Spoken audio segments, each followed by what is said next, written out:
the secretary to call the roll. Bryan, Here. Parker, Barnett, Blackman, Blackwell, Blunt, Kaufman, DeBar, Fillingane, Frazier, Harkins, Hobson, Horn, McMahon, Parks, Pope, Tate, Wiggins. We have a quorum.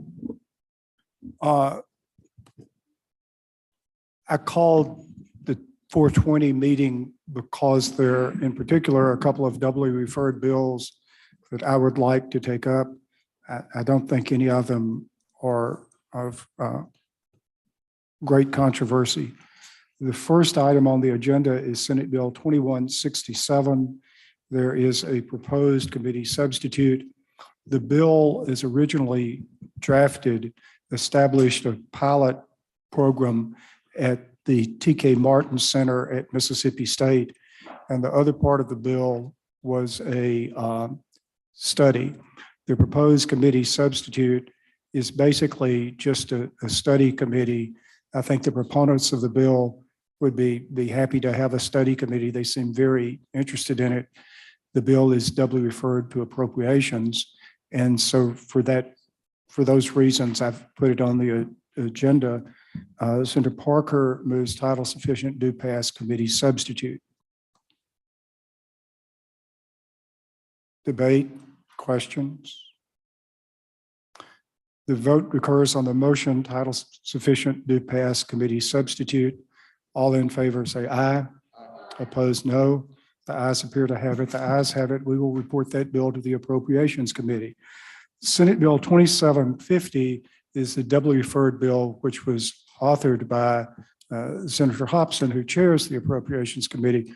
Senator Hobson, do you remember why you authored that bill? I do, Mr. Chairman.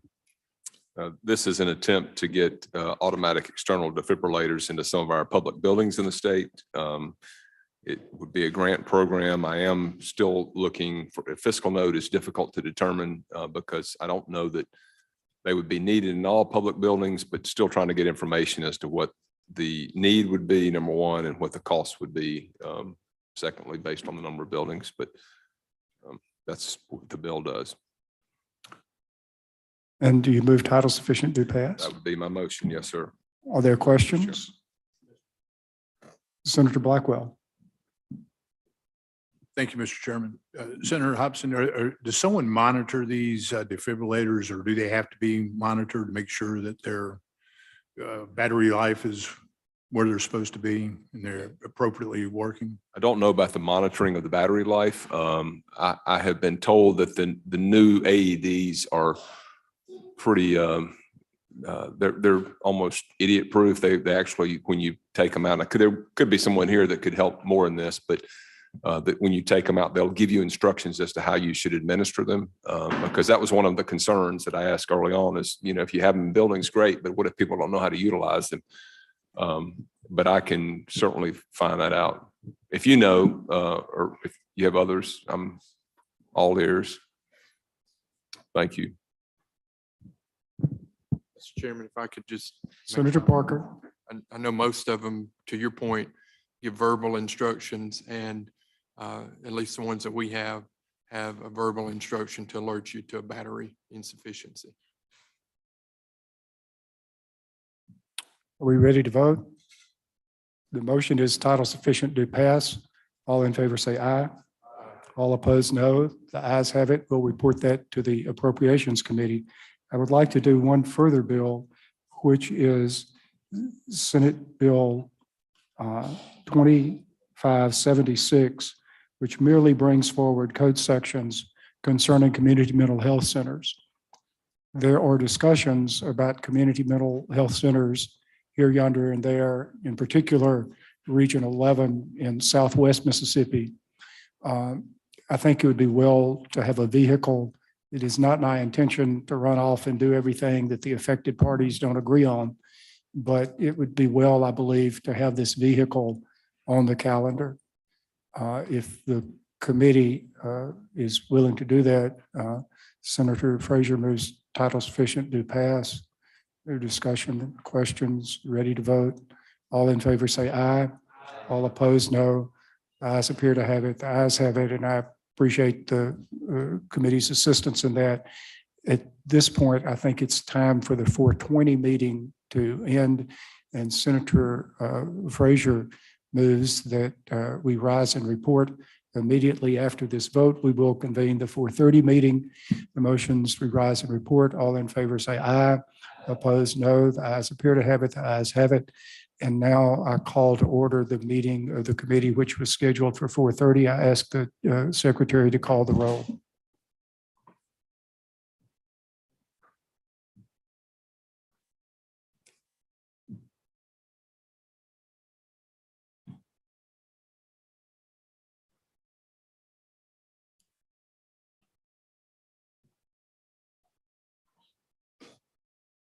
Ryan, Here. Parker, Barnett, Blackman, Blackwell, Blunt, Kaufman, DeBar, Fillingang, Frazier, Harkins, Hobson, Horn, McMahon, Parks, Polk, Tate, Wiggins. This is the meeting we held to consider Senate Bill 2484, the pharmacy benefit manager legislation. As I explained, my intention is to call the bill up at this time, entertain any motions, amendments that anyone might have. I think procedurally, we need a motion, title sufficient to pass, just to get the bill before the committee. There's a motion, title sufficient to pass. Yes. What is the pleasure of the committee, Senator Blackwell? I'd like to offer an amendment. Senator Blackwell. I'd like to offer a reverse repealer. Surely the committee understands the amendment. We ready to vote on the amendment? All in favor of Senator Blackwell's amendment, vote aye. Aye. Opposed, no. No. It appears the ayes have it. The ayes have it. That amendment has been adopted. Senator Wiggins. I have an amendment, Mr. Chairman. State the amendment. The amendment is to add into after line 125 to exclude from the definition of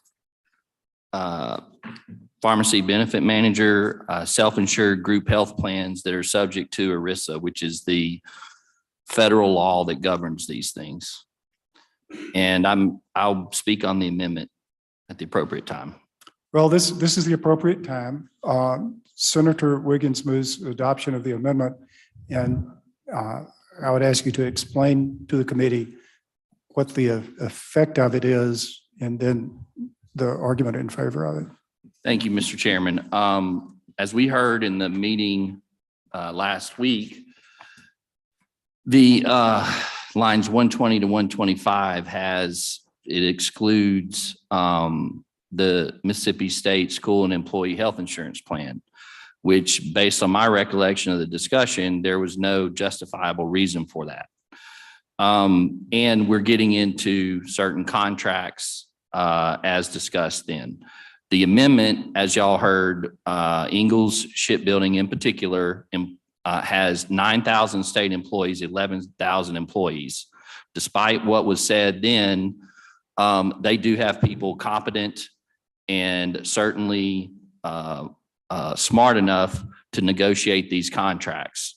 And if this bill passes as is, and I know there's a reverse repealer in it at this stage, then we're looking at some serious issues there. And so the self-insured group plan, and I don't know if many of the non-lawyers understand that they're governed by the ERISA, which is a federal law that preempts state law. And so this would protect the Ingalls Shipbuildings of the world to do that. And that's what my amendment is.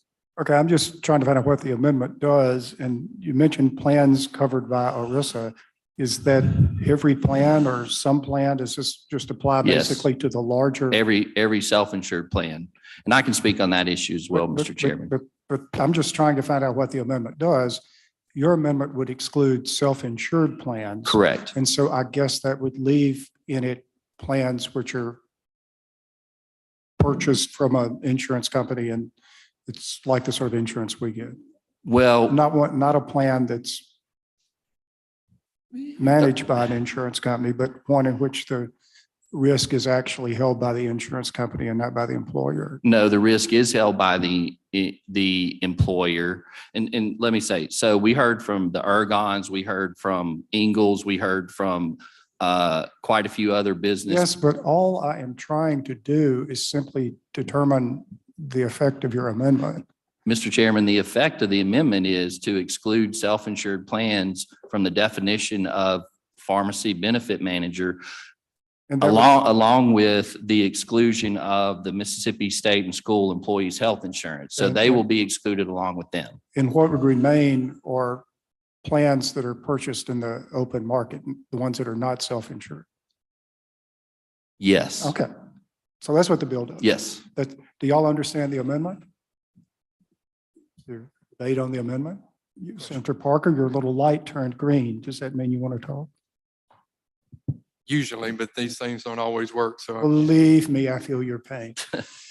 the question I have for Senator Wiggins would be, if you recall from our last meeting, we talked about the concept of a hybrid plan that includes both a self-funded and a traditional plan, which is what I've come to find out a number of people have.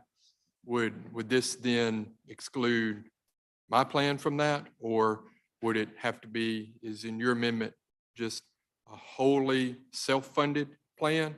Or how would it reflect a hybrid plan that includes both a traditional and a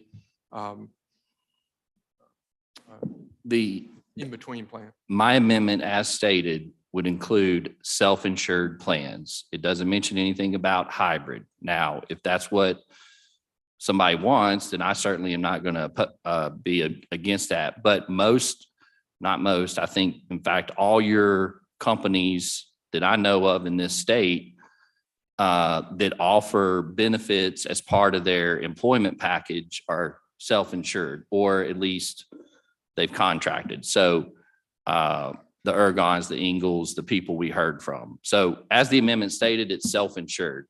If So you it'd want to be make it a hybrid, I'll be 100%. happy to make it. I'll be happy to join in that amendment. So your amendment would be 100% self-insured plans. Well, self-insured is a term of art that us lawyers like to use, and that's what that would be. So self-insured, when you say self-insured, that means that, and I keep using Ingalls because that's what we talked about. They go out and rather than they insure their employees, rather than like, let's just say my law firm goes out and purchases a plan to offer to my employees. That's what I mean by self-insured. So I think Senator Wiggins' amendment does not include hybrid plans unless they fall in the definition of ERISA. If they do fall in the definition of ERISA, they're covered. But as I understand Senator Wiggins' amendment, the line he was drawing was regulated by ERISA. Senator Polk. Thank you, Mr. Chairman, for clarification. Senator Wiggins, I may be wrong. I sure don't know. But does Ingalls have any stopgap insurance to cover them in a catastrophic situation that is insured by some group, maybe Lloyd's of London? Do they have a higher value that covers them at some point? I don't know, but I don't know that that applies in catastrophic because we're dealing with basically healthcare and pharmacy benefits. But also to your point, I don't know, but they would end up negotiating that stuff with whoever that person, that entity may be. I guess my concern is your definition.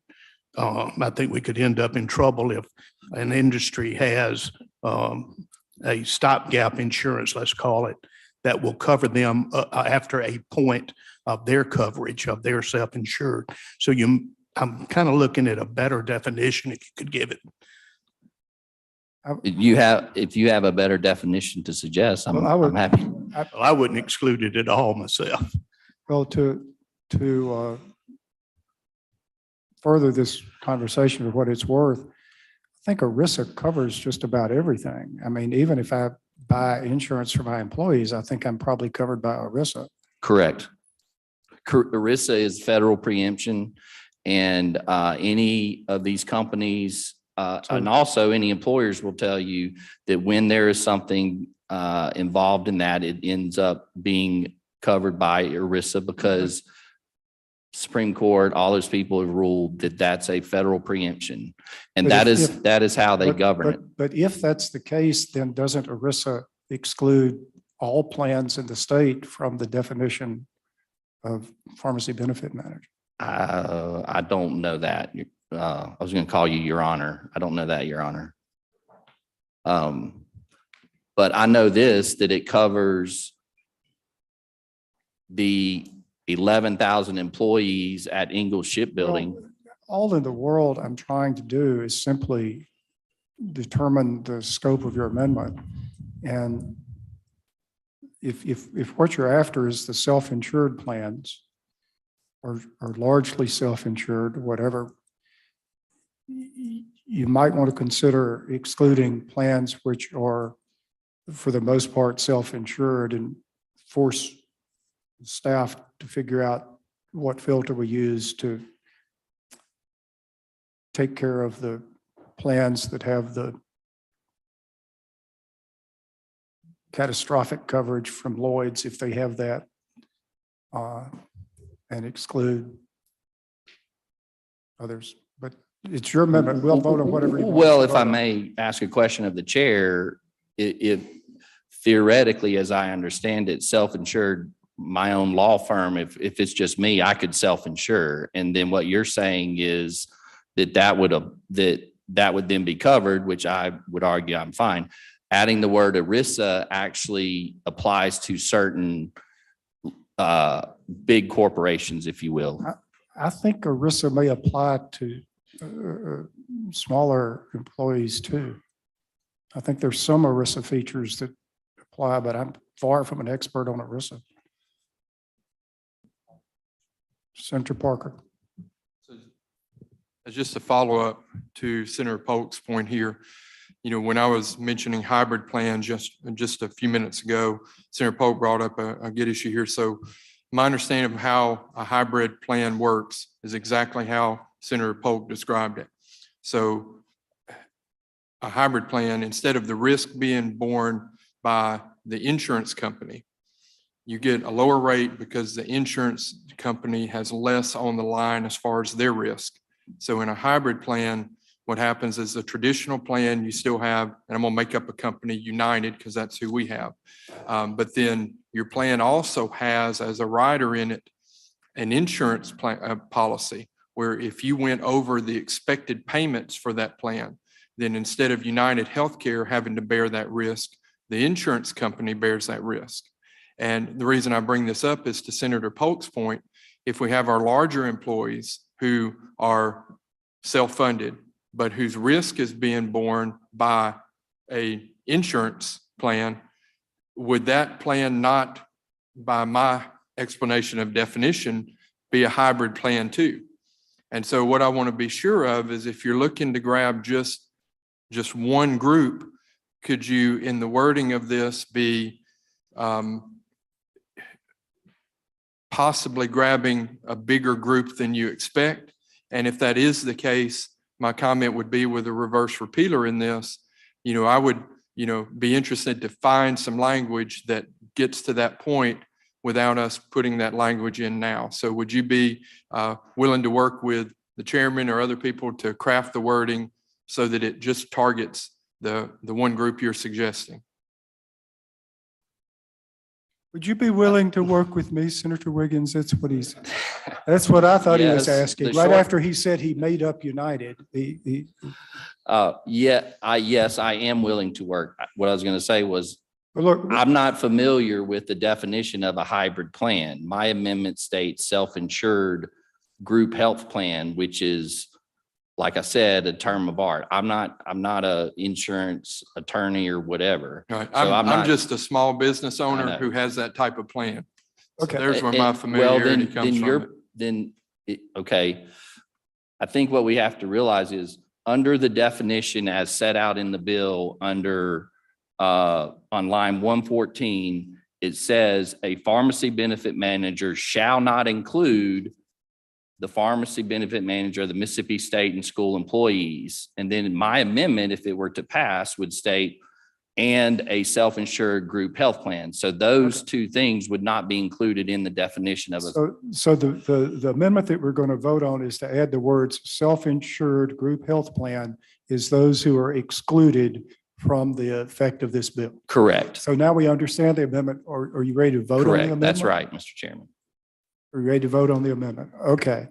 All in favor of Senator Wiggins' amendment, say aye. Aye. All opposed, no. No, Division. All in favor of Senator Wiggins, please raise your hand, and I'll ask the secretary to count.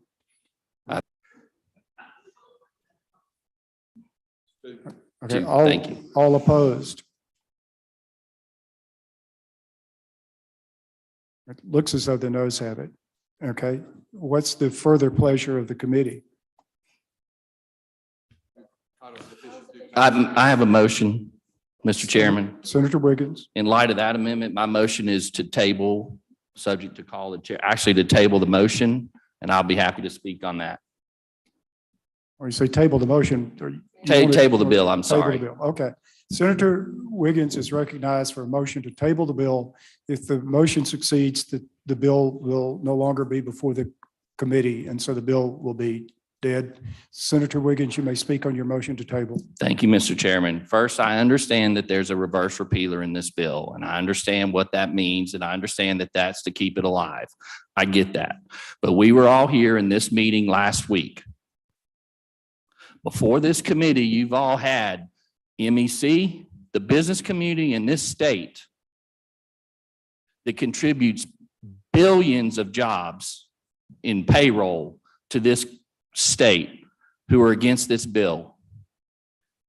And the will of the committee is to vote down my amendment, which is fine. That's what we do in here. But that's 10,000 employees who are now subject, if this passes, to having their health insurance torpedoed. And now, when we were in here and we heard Mr. Dozier speaking, he kept saying contract, contract, contract. Last I checked, we were Republicans.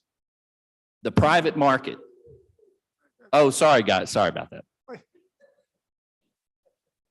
And we, Once again, Senator Wiggins, I think you're misinformed. sorry, I was on a roll. But to the point, we talk about contracts. We talk about the private market. Ingalls Shipbuilding, I know for a fact, negotiated their plans. Ergon negotiated their plans. Everyone in the Mississippi Manufacturers Association negotiated their plans. They've all told you. Now, I understand about supporting the independent pharmacists. I have them in my district. I've supported them. But I suggest that we understand and learn about how contracts are negotiated. It is the easy vote to support to say that this is going to lower prices. I guarantee you, I don't see that being the case. What we're doing is inserting ourselves into the contract negotiating ability of our private industry. That Ingalls spent, I'm sure, a lot of time and money figuring out what was the best for them. And let me say this, we all know where that our companies are looking for jobs. They can't get employees. Well, you know what happens in the marketplace? You offer up benefit packages.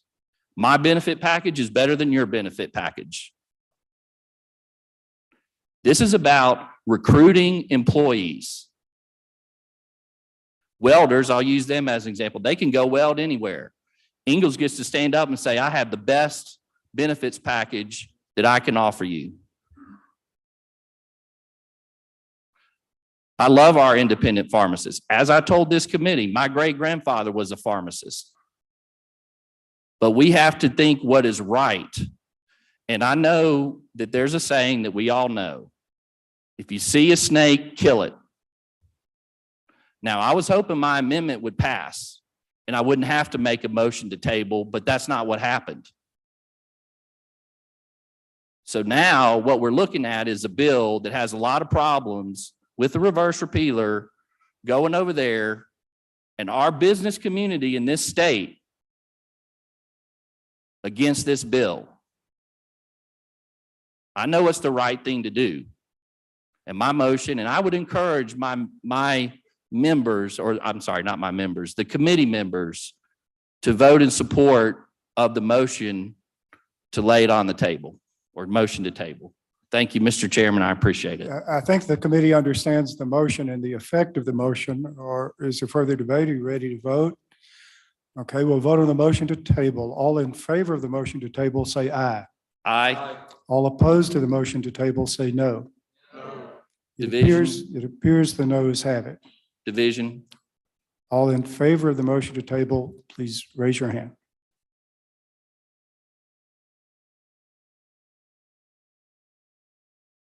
All opposed?